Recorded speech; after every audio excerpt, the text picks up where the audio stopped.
I am young. I don't have a real job. I don't do my own taxes. My dad does my taxes, and and I can probably count the years between like high school and here on one hand.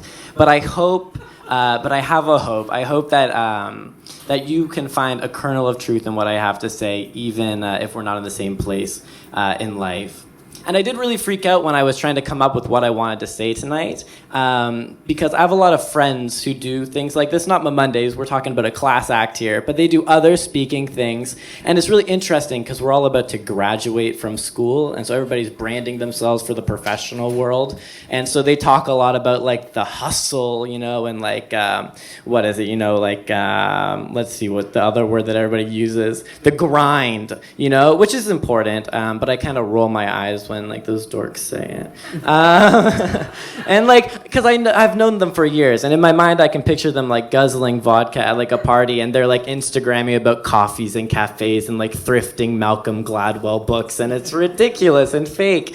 And I just hope that my talk can be like just as ridiculous, but hopefully a little bit more authentic. But I also feel ridiculous and fake sometimes. When I'm doing projects, there's that voice in my head that's like, this is ridiculous, is this actually worthwhile?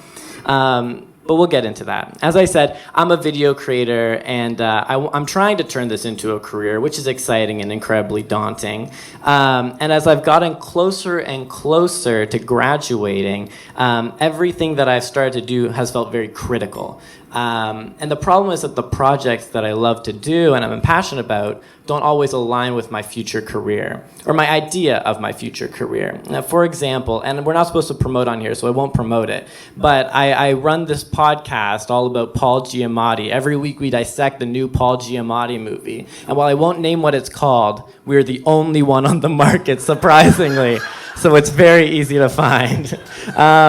And I love doing it. It's a passion project I get to do with my friend. However, it's kind of a waste of time, if I'm going to be honest. And it makes me feel guilty because it's ridiculous and kind of unnecessary. And while I love it, if I'm spending time doing this, I'm not spending it doing other things that are probably better for my future. 2.5 years ago, I was on this camping trip in Montreal with my family. We were all sleeping in this camper van, and it was, as it sounds, horrible. And it was. And you know, and so we were sleeping in this camper van, and to get away from it all, I started working on this video all about McDonald's. It was a dumb idea, not as dumb as a podcast about Paul Giamatti, but it was a pretty dumb idea. And it was about these old advertisements, and I became so passionate about creating this video. But it kind of ate me up inside because I knew it wasn't something that employers probably would want to see. It wasn't something that would directly benefit my future in my mind. But I liked doing it. And I said, whatever, I'll put it online, I'll see what people have to say. And they said nothing because nobody watched it. And so it sat there dead on YouTube for like 1.5 years. And I was like, oh my God, maybe I should have listened to that critical voice in my mind because it didn't really work out. Kind of shifting gears, this past summer I went to Montreal again, not on like a McDonald's video reclamation tour, but like I was going to Osheaga with my good friend Sarah. And before I went, Sarah called me, and buckle in everybody. She called me and she asked me, do you want to do Molly? Yeah, and I've never done that before, and it was scary, but I said, well, first she said, I did it once before in the summer, and it quickly became my favorite drug, which sounds so problematic coming out of somebody's mouth. It sounds like a casual phrase for like casual addiction or something. But I said, of course I'll do it because I'm a good friend. And I want to get this out of the way. I mean, drugs aren't fun, and I don't do drugs.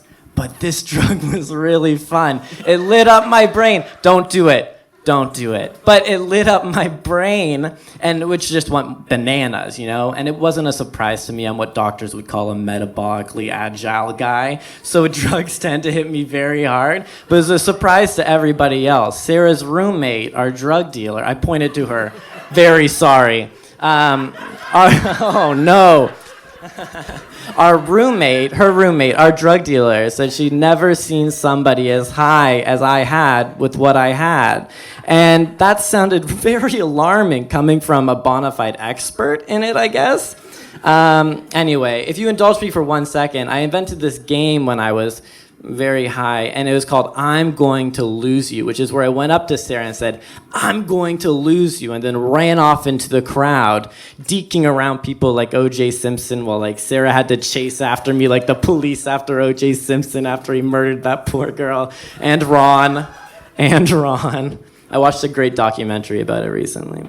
But why this is important?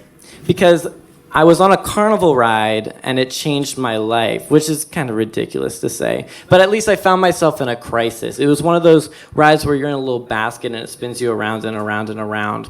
And basically what happened was Sarah was in front of me, and the sun was, like, setting behind Sarah, and my eyes were the size of dinner plates. And she, like, turned around and reached out her hand, and, like, I looked into her eyes, and my heart just, like, melted, and I really just fell for her right then and there, which is really cute, but I have to remind you that it's really weird to fall in love with your friends when you're on massive amounts of drugs. I wouldn't recommend it. It's actually, in reality, not cool. But it was amazing to me. And when the ride stopped, everybody on the ground clapped, which is true, and I didn't get it when I was there because I thought I made it up, but it actually happened, and I don't get it now, but it felt right.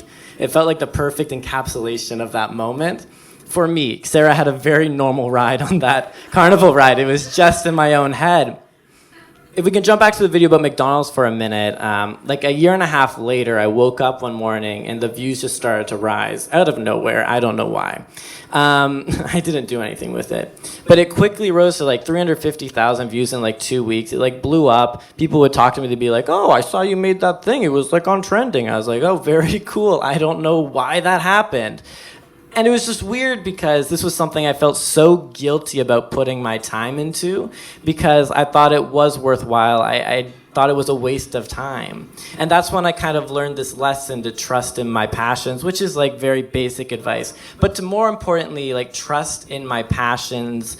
When I invest myself in the ones where my mind, that voice in my mind has said, that's ridiculous, that's not worth doing, don't do it. Like cerebral criticism of me or something, just not to listen to that dissuading voice.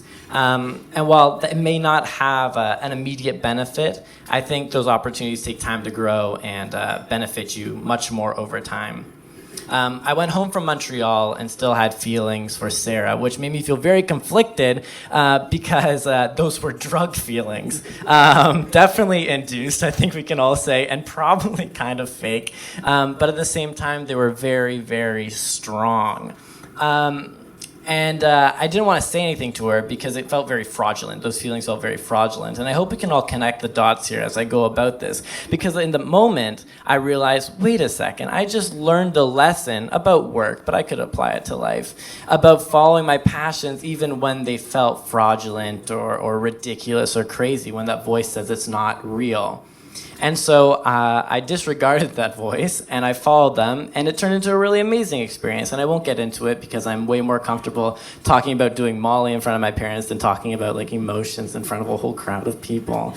But we're dating and it's very cool, you know, and like everything's really sweet.